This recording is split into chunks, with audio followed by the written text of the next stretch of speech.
तुझीची सावली, ऐसी निरंतर माया मी कुठे न पाहिली.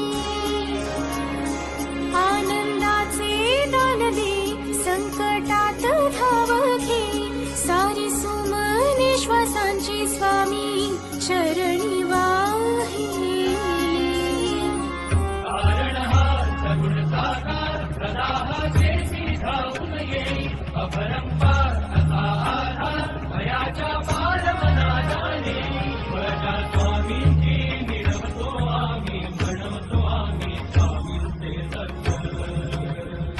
श्री